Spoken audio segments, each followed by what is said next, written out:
Okay, hello to everyone that we have there today. Zach, if you want to go ahead and cue to the next slide. So just before we get started, just a little housekeeping items. We're going to have a short Q&A after the presentation, so definitely keep a log of those questions as we're going along, and you can even submit the questions using the chat feature. If you do have any audio issues, please dial the number that you see there.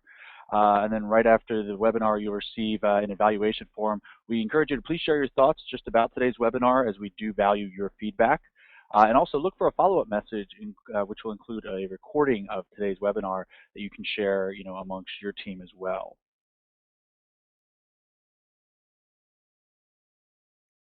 So welcome to Elevate Your Game webinar.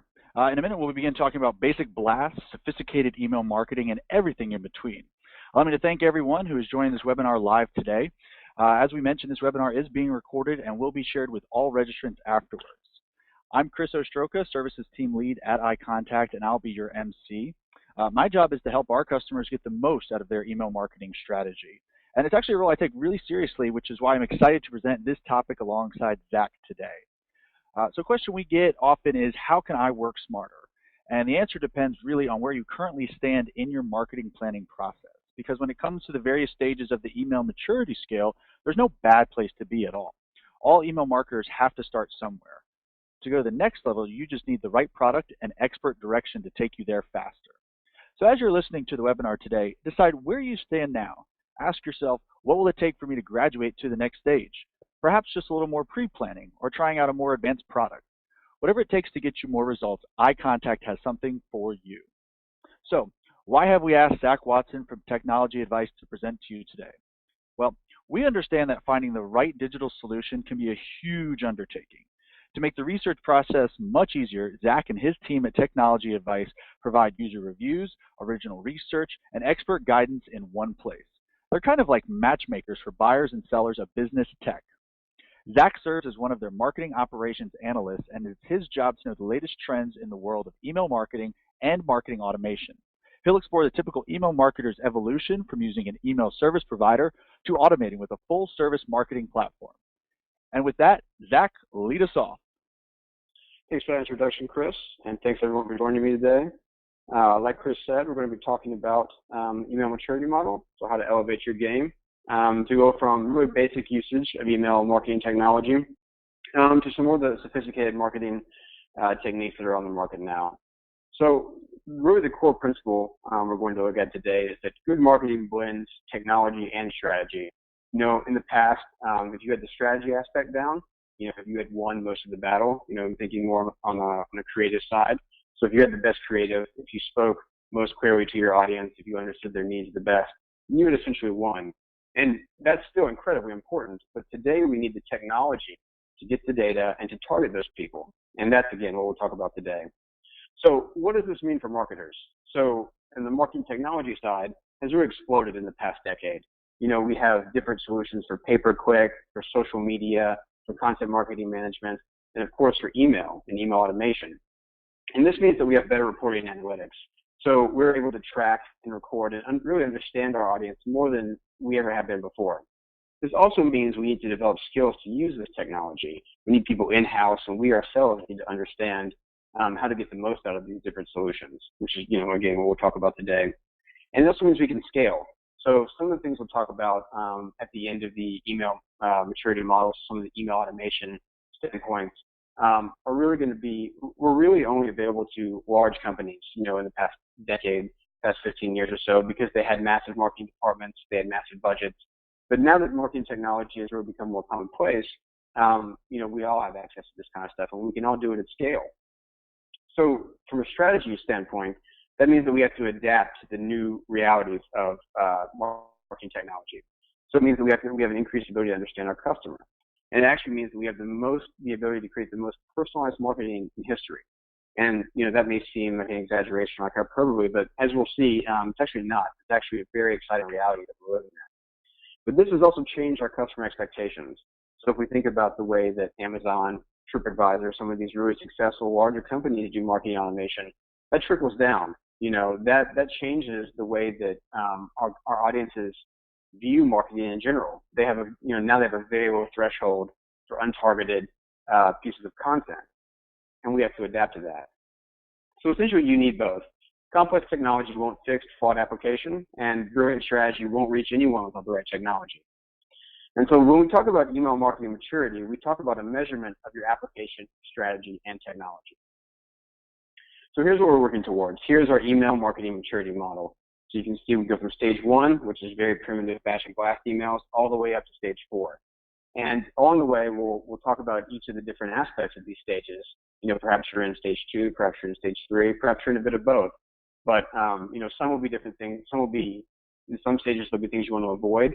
In most stages, there'll be things you want to strive for. So, and why specifically are we talking about email marketing maturity? Well, for one, it's because iContact is hosting this webinar, but it's also because email is still one of the most effective mediums for driving real business value. This is a stat from Salesforce's 2015 State of Marketing, which surveys thousands of marketers in the U.S. And we see that in 2014, 42% of respondents said email was a critical enabler of their products and services. That's gone up 18% to 60% in 2015. And you can see the amount that said email only indirectly impacts their business performance reduced by 22%. So email's been around for a long time, and even though there's really a proliferation of different social media channels, email still rules. Email is still one of the best ways to spend your marketing budget and connect with your customers. And so we're going to go through several different, more sophisticated, advanced techniques at the end of this webinar. But really, what we want to focus on is that effective email is 3 things. Effective email utilizes detailed segmentation, it adapts to audience behavior, and it keeps evolving with testing. So here's how we get there. Stage 1 of the email marketing maturity model is the dreaded bash and blast. It's really where I have bash and blast strategies here with a question mark afterwards, because bash and blast really isn't predicated on any strategy. It's composed of one-off emails. So, random send times without much consistency. Your audience is receiving emails from you and they're not sure why. There's really not a lot of segmentation. So the marketer is sending the same kind of emails to everyone. And most people don't like that. Like I said, most people have a very low tolerance now for untargeted email marketing or marketing in general. And the marketer is probably also passively adding emails, which means you may or may not be using an opt-in process. So some marketers may have a database of existing customers, of people that aren't customers that came in one time and they never came again. Different sources of emails, and they're just adding them in to one bulk list. This leaves the customer thinking, how did I get here? Why am I receiving this email? And so bash and blast really, became popular when email marketing first became kind of commercialized or commoditized. This graphic says 10 years ago. It's probably more than 10 years ago now. But you can see that there was really a novelty to receiving email marketing, and people appreciated that it was new, it was something exciting, and that's really how bash and blast got away with the kind of tactics they used, where they would just send, whatever they was most important to the business and not what was most important to the customer. Now you can see there's a little bit of irony there, where things have shifted, where direct mail is now allegedly coming back, but either way, there's maybe a bit of a more novelty to receiving something physical because it's gotten so crowded. And this doesn't work. So bash and blast doesn't work anymore, and people hate it. This is from a survey that Technology Advice did on email subscribers in the United States, and we asked them, why do you flag emails as spam? And so 45% of the top response said that marketers email too often. That ties in with bash and blast, because bash and blast isn't really, it's kind of blazing a trail, if you will, leaving not taking any prisoners. There's no looking back, essentially, at what's working and what's succeeding. It's just let's do it and let's keep moving forward. The second and third ones are very telling as well, where 36% said I didn't purposely subscribe. So this is the passively adding, no opt-in process. People don't like it when something arrives in their inbox and they don't understand how it got there, because email is a personal medium. By its nature, it's one-to-one. So when something shows up and no one remembers subscribing to it, it's jarring. And the last one is they send irrelevant content. So again, that goes back to the entire bash and blast theory as well, where it's not about what the customer needs; it's about what the marketer or the business feels like sending right now. And I think it's important to point out that this isn't just unsubscribing. So these people just unsubscribe. They flag the email as spam, which is not only, which is detrimental to your business. So if you're being flagged as spam all the time, then it's going to hurt your reputation with spam filters. And so that means there's a knock-on effect. Even if someone didn't mark you as spam, you're less likely to get noticed in their inbox because of your poor reputation. So there's really no upside to this, either philosophically or from a business perspective. And Chris is going to give us an example of how iContact helps someone who's doing batch and blast a little bit move forward in the email marketing maturity model. Yeah, absolutely, Zach. So as we go through each stage today, we're going to kind of share a brief example of, kind of some customers who are at one time in each stage and how they're kind of evolving into the various stages that are out there. So this, example here from a iContact customer, when they first came aboard, they were doing a lot of things that Zach, was talking about. Their sending frequency was kind of all over the place, not really any sort of set schedule to it. There was no personalization to it. The content was just kind of one-off. Nothing was tailored to the particular business or to the person, and then also the opt-in process was a little bit murky in terms of how we were actually getting the contacts into the system. So starting at this point and being able to evolve and make our way through the maturity process, which you'll see in subsequent stages, immensely helped out this business, and they were able to evolve from this. And become much more effective email marketers. But the baseline was, they came to us and they were already sending messages, which was great. If you're sending messages already, great. Let us help you. We help them fine tune the process. All right, great. So stage 2, once we moved on from batch and blast, is basic segmentation. So basic segmentation uses a couple of strategies. Well, one, there's actual segmentation. So even though it's basic, this is a large step forward. So it's usually based on customers versus non-customers. That's one of the most common ways to segment an email database. Email source is also very common. So is it someone, do we have a group of existing customers? And that's how we got their email because they signed up, for our point of sale system. Or did someone bring in a coupon, that we put out in the newspaper or something like that, and that's how they got their email. So email source is also a very common way to do some basic segmentation.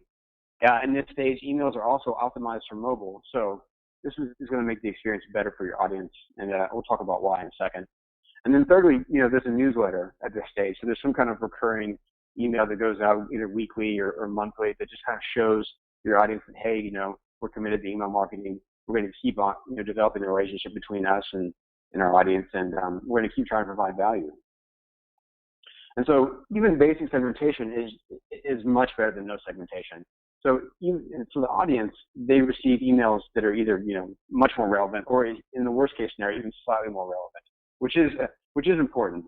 And you'll get some appreciation for that because your audience will see that you're trying to figure out what they want, and you've made a step forward in trying to supply them with information and communication that they find valuable. And for the marketer, there's some benefits as well. It's relatively simple to target different audiences because what you're doing isn't quite that complex yet. So you probably only have a couple of different segments, and that allows you to do basic reporting. You can easily see which segment works best in with which audience. And most people get basic segmentation. This is a survey by eConsultancy that was released earlier this year that found that 76% of respondents were doing basic segmentation, and 15% were planning on doing it. So that's really pushing this kind of ground level segmentation into the 90%. So, and like I said, let's talk about mobile a little bit. Mobile is really a cornerstone of email marketing now. If you think about phones getting bigger, right, that makes it easier to view media on them. And VentureBeat published a study earlier this year that found that 65% of all emails are read on a mobile device first. So that means the majority, 15%, over half, are getting read on mobile devices. And that really means that as marketers, we have to put that experience front and center. It has to be one of the main things we think about. The good news is that if you're using an email service provider, almost any quality email service provider is going to have responsive templates, which essentially means that that's going to take care of all the technical stuff for you as far as mobile is concerned, resizing, making sure it displays, nice and neat, everything the way you intended. So as marketers, we have to think about the experience. We have to think about subject line length because that's going to be shorter in a mobile inbox than it would be on a desktop inbox. And we have to think about email body copy length because if we have, you know, a 200-word email, it's going to look significantly different on a mobile device than it will be on a desktop. So these are just a couple of considerations to think about at this stage. Mobile's so low on the email marketing maturity model because, like I said, the number of people that are using it to read emails first really makes it a cornerstone of what we have to do as email strategists. And finally, you know, we talked about this stage, there's a newsletter going out, some kind of recurring piece of content. And the newsletter is good. You know, it's a good way to keep everyone updated on what's going on with your business, to try to get some engagement with these prospects. But it's not the most sophisticated piece of email marketing. This is, again, from Salesforce's study that I mentioned earlier. And you can see that 66% of respondents said the newsletter was pretty effective. It was very effective or just effective. And that's not bad. But when we compare it to some of the more targeted pieces of email content, like a transactional email or a loyalty email, or even a welcome series email, you know, these are in the mid to low 70%. So that's a significant jump in what people are terming as very effective. So emails, the newsletter is a good starting point, but it's also something we want to build on. Great information, Zach. And you know, so this example here that I want to talk about in terms of, you know, from level 2 in the maturity model, you can see here, you know, a really great looking message, clear call to action, you know, the social presence, you know, starting to be there, the strong branding, balanced text to image ratio, kind of those nuts and bolts that make up a message. But, you know, kind of on the back end of things that, you know, you couldn't see is this customer, you know, when they came aboard for us, or with us, excuse me, they kind of were in that batch and blast mentality, you know, kind of just those one-off emails. And, you know, through segmentation, we discovered, you know, different ways to better reach their businesses. You know, instead of just sending kind of just a monthly newsletter, we started looking at ways to reach, you know, divisions within the business, so that we're talking about builders, or we're talking about someone who's actually purchasing for their home. And so when you start thinking in this way, that's really when you start moving to, you know, through the maturity model, and this customer was able to much more effectively reach their audience and saw a much higher engagements, opens, clicks, and ultimately higher ROI on their email marketing program. Yeah, great example, Chris. And you can see, like Chris said, the text to balance, the image to text ratio here is really good. So you can tell this email is built for mobile. Good example. So stage 3 is the advanced segmentation, and like it sounds, moved on from basic segmentation to something that is targeting more personas, right? So and you have persona personalization there, to make that easier for me to say. So your audience is segmented by persona, or essentially your ideal customer, and your email content is targeted towards these personas. Also in stage 3, your email is cross-channel, right? So that means it's connected to social and other channels in effective ways. It's more than just sharing icons in there and saying, hey, we emailed you, why don't you put this on social? And there's also some A/B testing going on. You know, I use the word dabbling here. So at stage 3, people are usually thinking about doing some email testing, you know, but it's really at a subject line level or maybe at a send time level, which are important, but they're not the most complex kind of hypothesis to prove. So I think that I want to spend a little bit of time on personas in email, and then, you know, you could use some of these points more broadly. There's a lot written about personas, and I think a lot of it is unnecessarily complex and even goes into like the hypothetical, because people will talk about all these different data points you need, and you do geographic research and all the, you know, demographic research and firmographic research and all these different, you know, quantitative measurements. But really, you just need to think about who is your ideal customer, what group or groups, you know, it's normal to have more than one persona, is most valuable to your business. And then what characteristics make them that way? Is it because they purchase more than other types of customers? Or is it because they stay longer than other types of customers? Do they promote your brand more than other types of customers? What makes them most valuable to your business? Oh, and then you have to talk to them. So once you know who they are, it's time to talk to them, because hopefully you already have a couple in your database and you're already marketing to them. And the most powerful thing you can get from personas are direct quotes, because that helps you find out their pain points and needs. So as marketers, especially digital marketers, we're using data from all the different interactions to kind of presume, to make assumptions and then test these presumptions to figure out what people want. What do they want from our brand? What should we send them? All these different questions that we have to answer. But when you talk to someone, when you're developing a persona and you get a direct quote, that moves your marketing strategy forward immensely, because someone is just telling you, okay, Zach, I really like this about your business and it helps me a lot. Zach, I didn't understand this about your business and it confused me, and so I didn't resubscribe. These kind of things are really going to have a massive impact on your marketing strategy. And so once you have your direct quotes and you have shown put out a little bit, you want to create content specifically for them. And that means find out where they hang out. So find out their favorite medium. Is it video? Do you need to get a camera and make some YouTube videos? Is it just is it a blog, right? Do they like to read? Is it something visual, right? Are they on social media live sharing infographics? Or is it even podcasting? That's coming back in a big way. Whatever it is, you need to find out where their engagement metrics are higher, which channel your engagement metrics are most high, and then become a Jedi at their favorite subject. So become an absolute expert at the things they value about your company and all the different subjects you can tie back to your company, and then create content for them. And once you have that content created, then you send the content based on the persona segments. So then you just make segments based on each persona. So here are, IT executives. Here are directors of marketing. So a couple of personas that we use at Technology Advice. And you think about, how do they make buying decisions? What content helps them make a buying decision and purchase something from my brand? And then create series of that content and send it to them. So that's essentially, in a nutshell, how to use personas in email. So it's a four-step process. And even in this instance, it's not easy. It takes some work, but the payoff is well worth it. So who's using personas? This is a sampling of a study from one survey that VentureBeat conducted about marketing automation users. And so we see that 18% of marketers are favoring primarily on personas. 40% are using segments, which is broader, more we talked about in stage 2, and 30% are using both. So once we combine both with primarily personas, we see that using personas for segmentation is getting pretty close to half the market, if not already half. Also in this stage, so once we know our personas, we can start to use email as a holistic marketing strategy. And this is an example from Chubby's, which is one of my favorite companies right now. And they're using email to complement the campaign they're doing on social and on their website and all those different things.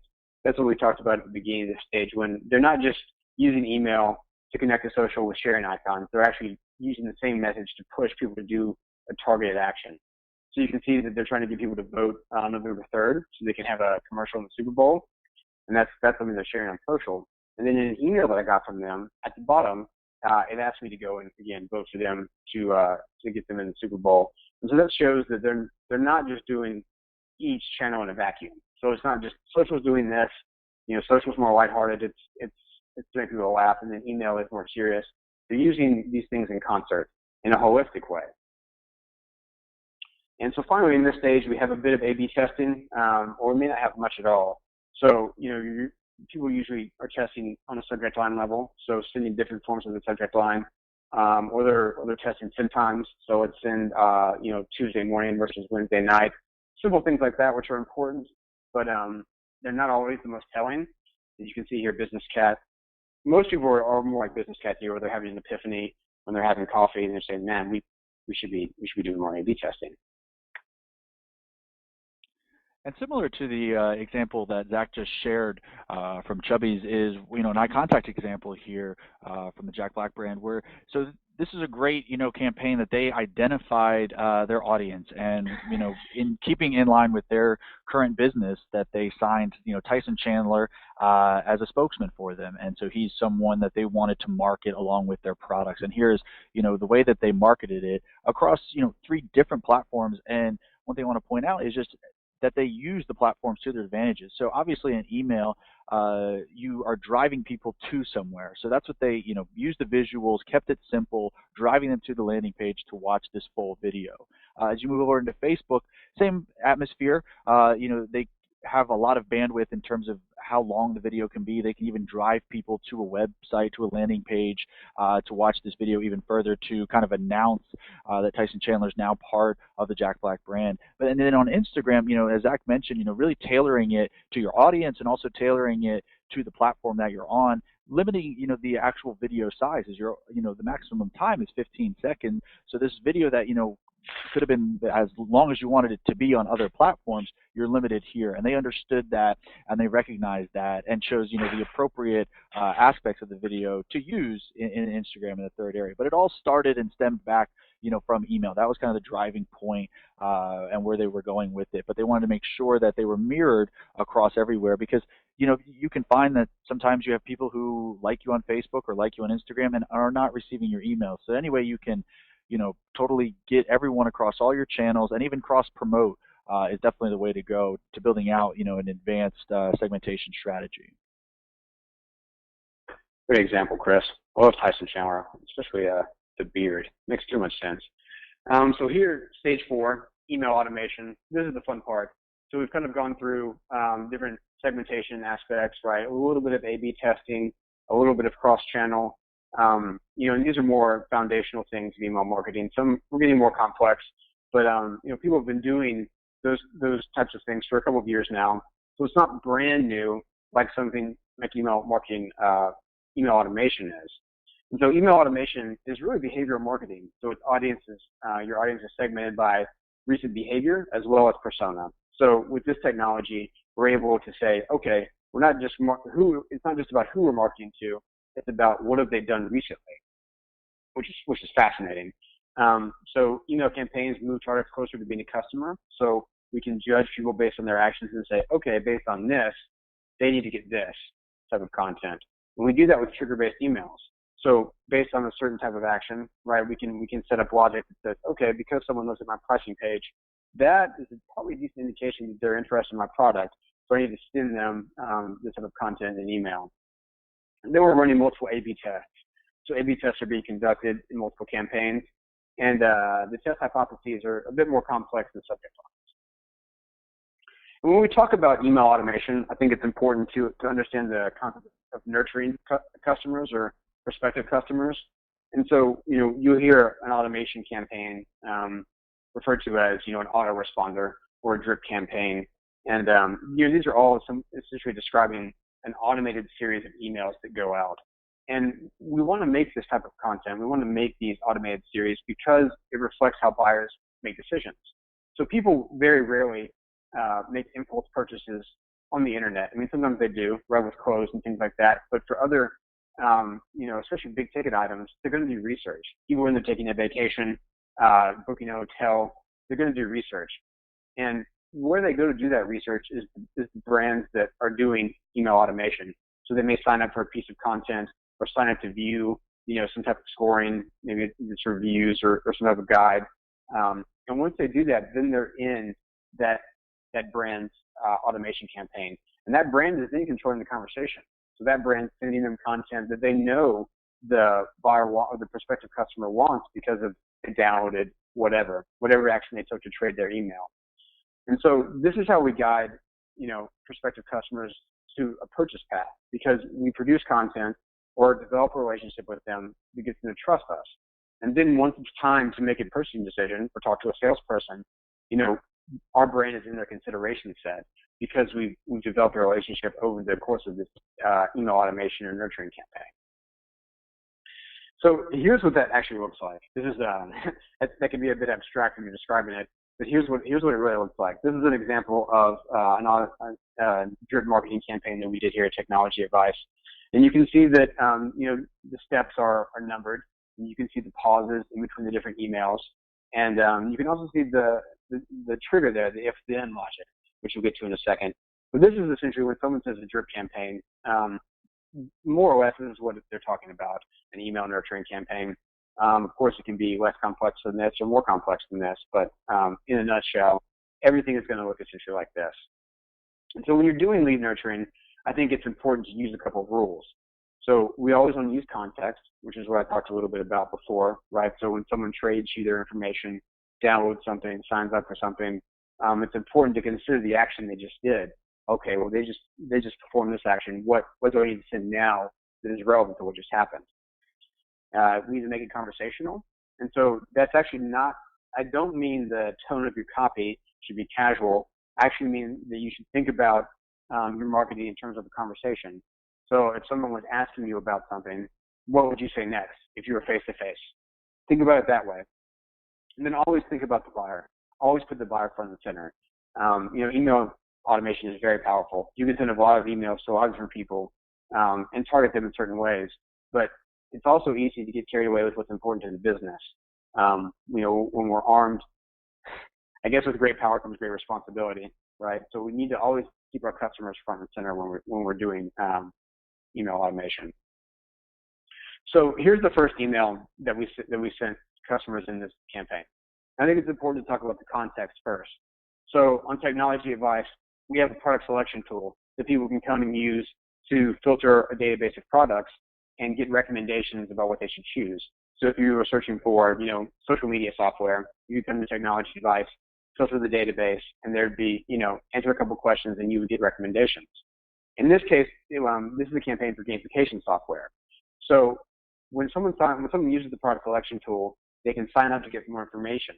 So we know that all the prospects that have come in this campaign have filled out and used the product selection tool for gamification software, and they said, yes, send me more content. So we already know a lot about our customer based on this, these actions. We know that they're in the product phase of their buying journey, so they're probably at the lower end of the funnel, which means they're close to a purchasing decision. So we know that we should send them more content about products, and that's what we did in this email. So this email links to a blog post, which is essentially a decision tree. It has different questions that say, okay, if you're looking for this type of gamification, choose these 3 products. If you have this many users or if your company is this big, choose these products. And this checks all the boxes. This is incredibly relevant. We know it's directly tied to the action that they just took. It's conversational. So if someone came up and asked you for product recommendations and you gave them to them and that wasn't quite what they needed, so it didn't work out for some reason, you would say, okay, well, here's more. Here's something else you can use to make your decision, to educate yourself, to find what you need. So the buyer is front and center. Totally focused on the buyer here. And the second email we send, so if we send them that email and they don't convert on the blog or they don't find what they need, if they don't call our salespeople or schedule calls our salespeople, we send them something else. So now we try to narrow what their needs are. We try to find out, okay, well, the past couple of things we sent you have been a bit broad. So even the product selection tool can sometimes not, find exactly what you need. Maybe you just need to study up on it a bit more. Maybe you couldn't answer the questions in a way that you wanted to. So then we send them some niche recommendations. So maybe you're a small business. So maybe you need 5 gamification platforms for small businesses.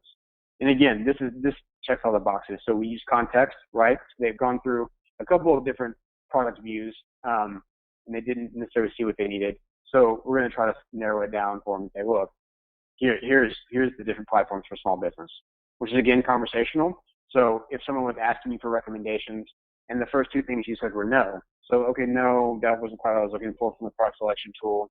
No, this chart isn't really doing it either. You would say, okay, well, let's sort of check some boxes off.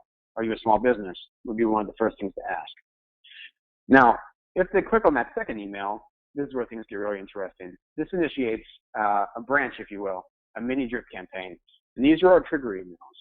So when I said earlier that, essentially all email automation uses if-then logic, this is a perfect example. So you can see step number 5 there.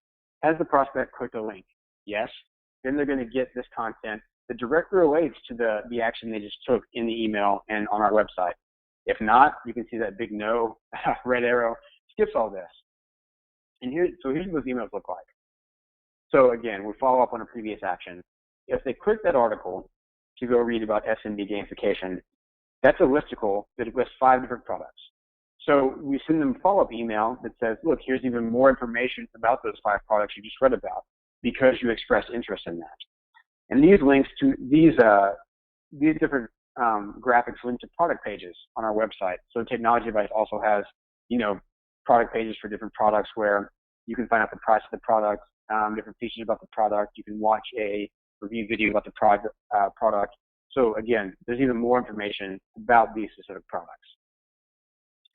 If that still doesn't work, right, we send the next triggered email we send them is a buyer's guide. So now we're giving them a deeper perspective. We're opening it up a little bit and we're saying, okay, here are some case studies, here's some product rankings by our analysts, and there's essentially loads of additional value in the buyer's guide. And we can, we have a good indication that they're in the buying phase based on all the actions they've taken before. So they're not clicking on anything that says, well, what is gamification, or, how do I use gamification?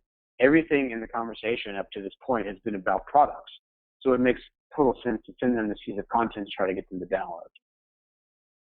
And finally, the last triggered email we send, if they've gone through the product pages, if they've downloaded the buyer's guide, or if they didn't download the buyer's guide, if they haven't converted up until this point, the last thing we do is we just connect them with sales. And we say, look, your needs are obviously very specific. We haven't been able to nail down exactly what you're looking for. Why don't we have a 15-minute conversation? And we'll just, cost-free, no obligation, and we'll just try to figure out what you need. And again, that would be the end of the conversation if you were having a back and forth with a person, and you would eventually say, okay, I've sent you all my information that I have about gamification for small business. Why don't we go talk to an expert who's one of our salespeople? So this utilizes all the different checkboxes we talked about earlier. Utilizes context. It keeps building on that context that we've developed, and which is a conversation. So it's a back and forth. Every time you send an email, you're asking someone a question. So, okay, are you interested in SMB gamification? When someone clicks, that's them nodding their head. Yes, I am. Okay. Are you interested in these specific products? If someone didn't click on that page, they're saying no. So that's really the back and forth, the conversational aspect I'm referring to, which I think helps inform strategy a lot. And so just to wrap up on triggered emails, there are really two types of emails. So there's an immediate reaction email, which is what you just saw. So if someone clicks on one thing, right, they're immediately going to get followed up with different types of emails. And then there's a lead scoring email, which is more on the marketing automation, full-fledged, advanced side here. But really, immediate reaction emails are what we need to focus on at this point in the maturity model. So who's using triggered emails? We'll go back to our trusty e-consultancy study, and we can see here triggered emails are really denoted as behavioral targeting in the survey. So you can see that at the bottom, only 20% of marketers were using them, but 39% are plan on using them. So that'll push things very close, 59%, depending on the margin of error. That could easily be at 60% of the market they're about to start using trigger emails. It's because they're powerful. It's because that when I talked about how we can make the most personalized marketing history, it's because when we use lead nurturing and when we do drip campaigns, we're essentially creating marketing that adapts to the behavior of our audience. So when someone's in our email campaigns, we can set up rules that deliver content based on what they do. We don't have to guess. We know. We can see by the data and analytics exactly what they're doing. And then we can try to match their interests. But if the trigger emails don't convert, like I said, the process will just continue on to get drip. And the next subject is enterprise gamification. So, okay, if you weren't interested in SMB gamification, perhaps you're interested in gamification for a large company. And, the goal of this is to eventually get your customers, your prospective customers, in the same mindset the business cat is, where what you're sending them is relevant to their interests. And again, that's based on their actions. It's a fascinating technology. And so really the last bit on this part is to talk about A/B testing and drip campaigns. So now that we have a good idea of what a drip campaign is, what it looks like, how to use if-then rules to set up triggered emails, we can talk about the type of testing we should be doing with these campaigns. So this goes back to what I talked about with subject lines and send times. These are really important, and these are a form of personalization, especially something like send time, based on where your customers are. If they're in a different part of the country than you, send time could have a huge impact on your engagement. But really, I think what we need to be testing before we test these different characteristics of emails, right? So a certain part of an email concept. So whether it's the subject line or the picture in the email or something like that, we need to test the concept of the email. So is this concept even the best concept? So like with the trigger emails I just showed you, it'd be an excellent idea to test those. So once someone clicks on the SMB gamification article, what should come next? As marketers, it's easy for us to think that we know what the most relevant thing for our prospects is. but that might not always line up. We're making an assumption based on data, or really a presumption. It's it's an educated guess. But the way to know for sure is to A/B test. Is to present two different versions of reality and say, okay, look, audience A, do you like this? Or audience B, do you like this? And that's how we're going to figure out what really needs to be in our email campaign, by letting our audience decide. And so when we're A/B testing like that, we're really A/B testing pretty similar to like a cat would with glasses and a bow tie in a lab. We're doing it like a boss. So Chris has a really great example of this to show us now. Yeah, absolutely. So this is an iContact customer, coming aboard with hundreds of thousands of contacts, and like Zach was mentioning, really letting the contact engagement really kind of set the tone and the pace of how these campaigns are actually going to be run. Because we can only make assumptions and guesses, but if someone chooses to engage or not engage, with messages, that is so telling of how you should actually market your program. So this particular customer was really looking to get a lot of information from that based on opens, clicks, non-openers, things like that. But they were also kind of getting kind of those off-the-screen metrics as well that they wanted to integrate, and they had some aspects of that that we're going to look at here in the next slide. So basically, moving forward, they kind of moved from that, as you saw in the previous slide, with kind of a lot of images, things like that, and they were tracking engagement, trying to figure out where people were focused in the messages, and they began to that segmentation just really took off from there. What did people focus on? Which particular movie? Which particular element? And they brought in, like I said, those off-the-screen elements. So they imported from their system purchase history. What were people buying at the movies? What merchandise? What concessions? What things did they have? So they can bridge those two information fields together to really target their audience. And so now we're combining two data sets of actual purchase history, what people have actually made as their preference in the actual and what people have actually made as their preference in the email. And as Zach said, with the A/B testing, you can see here I'm pointing it pretty blatantly out. This was as simple as color choice for an actual button, but there's a lot of elements that can go in here, from subject line, time of day, content, day of week, frequency that you're actually sending to people. So this was a great example of a customer that really took that engagement metrics and the segmentation to that next level, and really kind of made sure that they were moving in the right direction with their behavioral marketing. Okay, great example, Chris. And that really brings us at the end of stage 4. That's how you make your marketing more mature. So you can be like Jonathan Picard, played by Patrick Stewart. You can win. You can win in email marketing. So wrapping up, we've come from stage 1, batch and blast, all the way to behavioral marketing or email automation, which again is really some of the most sophisticated technologies available on the market. And it's great that email service providers like iContact are making this available to a whole range of people, because it's really becoming the expectation of customers to receive consistently relevant communication. So this is how we can get to do that.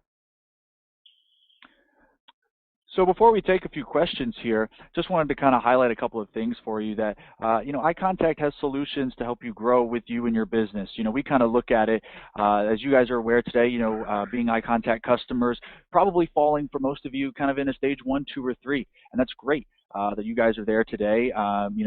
Stage 1 and 2, and some aspects of 3, are with that product as well. And as Zach can show you by moving to the next slide, with our new iContact Pro software that you guys may or may not be aware of that we have out there, that's really for looking at, advanced stage 3, moving into stage 4, and even beyond stage 4, is that we can, really tailor that to that, advanced behavioral marketing. And above all, anything else on kind of the final slide there, is our iContact Premier. So if you're not using it today, or if you've never heard of it, definitely encourage you to reach out to us, as iContact Premier is across all platforms, and no matter what stage you are, it's actually working with our strategic advising team to actually get you from one stage to the next along in the process. And so as we kind of move forward here, so if you're if you're in stage 4 and you haven't checked out the product, we invite you to check it out though with a 30-day absolutely free trial. The sign up is right there, and we'll also be emailing this to you in a follow-up as well.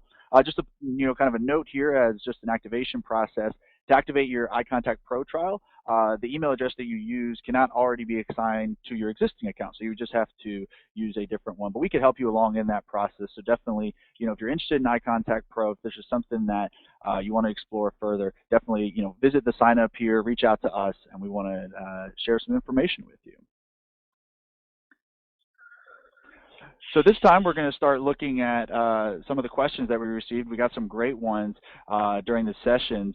One of them came from Reginald, and he was particularly talking about in the kind of workflow process, and when someone would be forwarding an email, let's say that the email wasn't of interest to them, but they forwarded to someone that it might be, and then that person who was forwarded the message, if they started clicking on things, how that would affect the other person.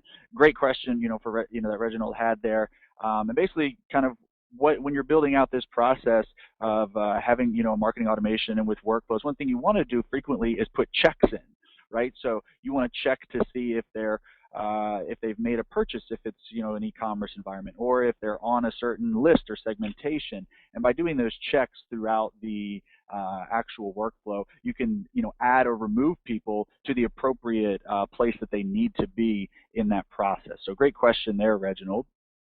And kind of looking at some other ones here. So just Ryan, you kind of had some more technical questions that I'll definitely field right here.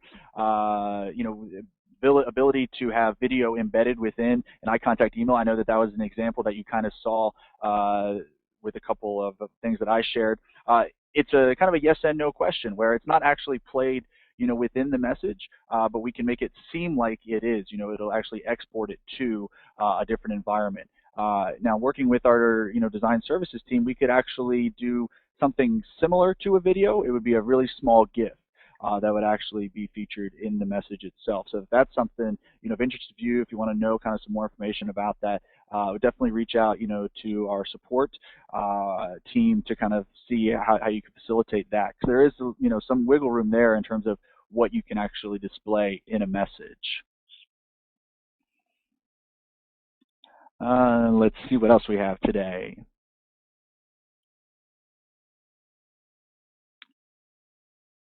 So some people are wondering, if we have some additional examples, for some different aspects, whether it's for nonprofits or whether it's more behavioral emails. So that was, kind of the examples that we were sharing today. But, if you wanted to kind of, talk to someone further, get some more examples, definitely reach out to us here at iContact. We can, definitely get you set up, to have a discussion with someone here so you can kind of see, like, what we could do as far as working with a premier team to help expand your current email marketing strategy today.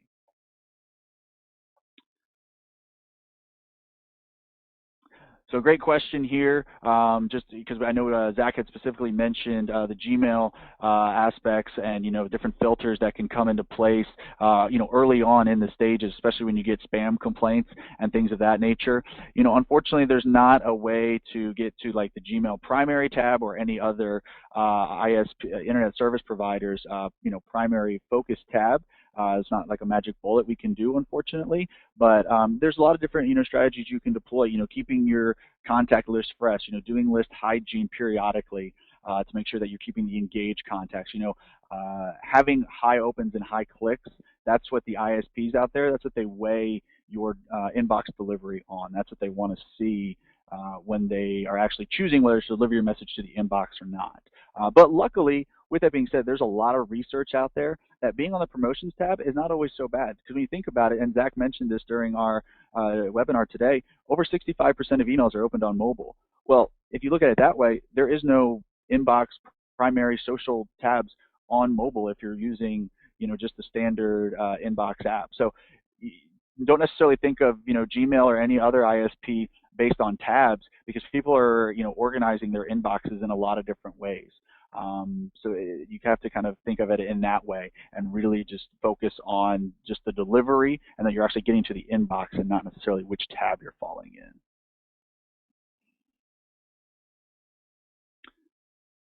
So just some general questions here. Setting up some drip campaigns in iContact. That is something you can do in our iContact Pro software. That is that you've kind of heard kind of behavioral marketing and workflows. These are all kind of like buzzwords that can happen in our iContact Pro software. So that is definitely a great feature and functionality of that. Some more kind of general, just a couple of technical questions I'll definitely hit on. Someone, Matthew was looking at talking about, image to text ratio or text ratio was the ideal ratio. It really kind of depends, on the particular message that it has and how much images and how much text you are actually looking to integrate. One great thing that you can utilize is with the images that are in your message, inserting alternative text. If you're not familiar with that, definitely reach out to our support team, and they can definitely give you some guidance in what that actually is all about.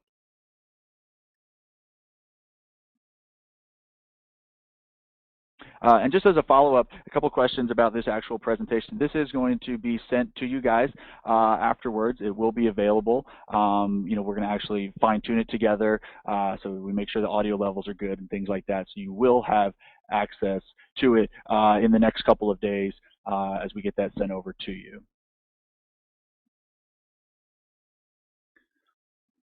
And just kind of some general questions here. Some folks wondering about if they're just kind of getting started in the process with email marketing and they're looking to use iContact. How do you make that splash?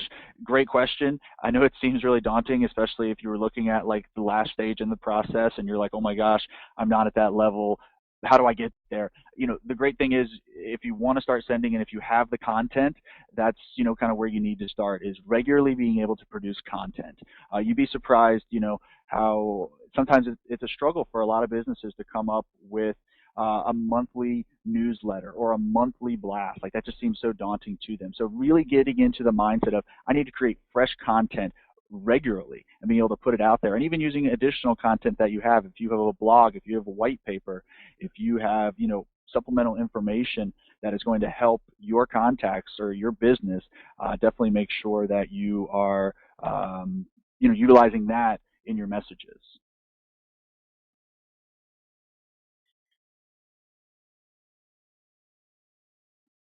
Just reviewing a few more questions here.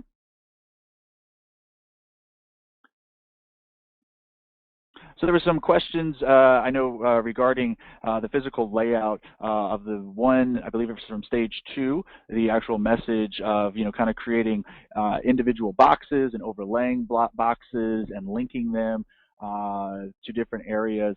So the way that particular message was done, that was one image that was actually created, and it was that's why it made it look like it was kind of interjected, but the box was actually overlaid on top of it, and that was actually created in an external environment and then brought into iContact via HTML code using our message coder.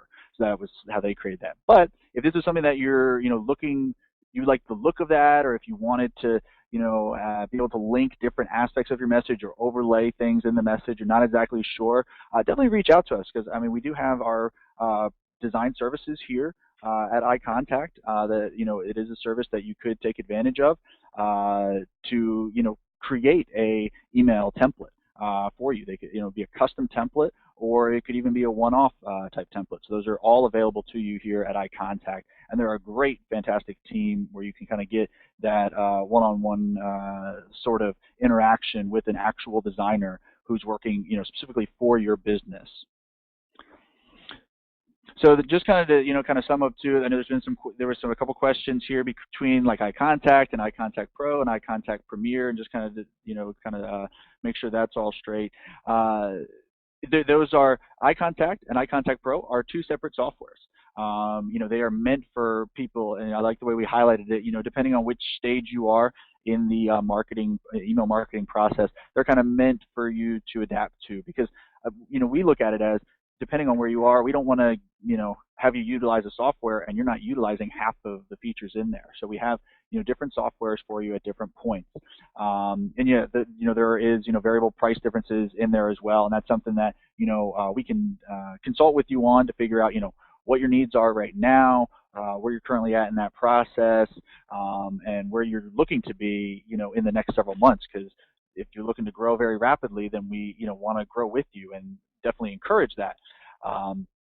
So that's going to be a big, push for us to actually do. And the iContact Premier, that's across everyone, right? So that's working with our strategic advisor. So I'm a strategic advisor here.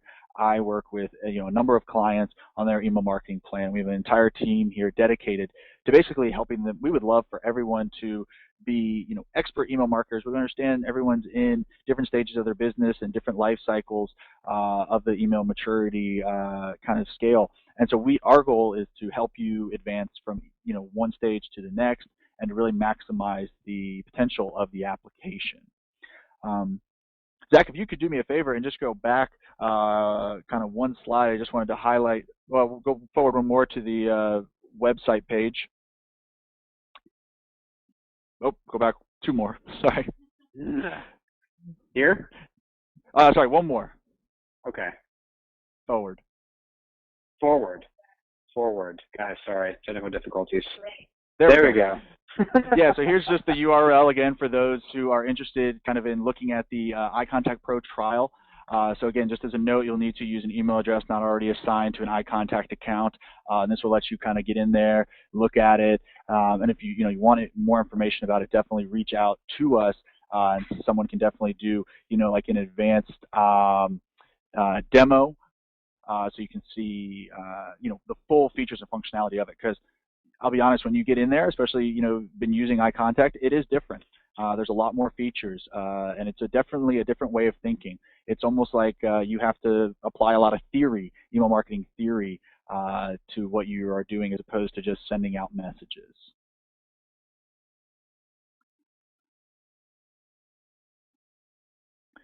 Just going to review here just to make sure there's not any questions. Oh, there's a couple questions here just again about examples. We do have additional examples on our blog, and so that's definitely somewhere I would check there as a resource, as we are updating that all the time with customer examples that we are finding. Another great place to look to is Pinterest, our Pinterest page. So we have pinterest.com/iContact. We put a lot of our customer examples, and even some of our favorite. They may not be an iContact customer. We want to highlight them because we think they're doing great in the email marketing space. So from big companies all the way down to much smaller companies as well, in all different spaces. So definitely those two resources should be utilized to come across. So one kind of final question here as we're kind of wrapping up is just examples of kind of some basic segmentation to doing with the list. There's a lot of different ways you can segment. Obviously you can do segmentation based on the domain. I mean, you can if you wanted to target specifically Gmail, we could do that. But also being able to segment based on device type, being able to segment based on location. If you have additional information in terms of the title that someone has. So I mean, when you're collecting email addresses, sometimes it's great. It seems really easy to just collect the email, but the more information you have about a contact, that can really help you segment those particular contacts. And on top of everything else, segment on engagement. Who has opened, who has clicked, who has not taken those actions. Who hasn't opened in a certain period of time. This is all aspects that you can get with iContact and iContact Pro.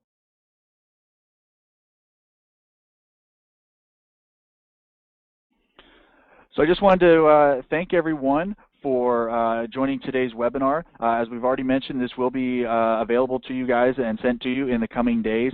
If you have any questions about anything you saw today, do reach out to us here at iContact. We definitely want to get you the answers and share with you, iContact Pro, or just assist in your email marketing, no matter what stage of the process you are in. So we thank you guys very much for attending today, and have a nice day.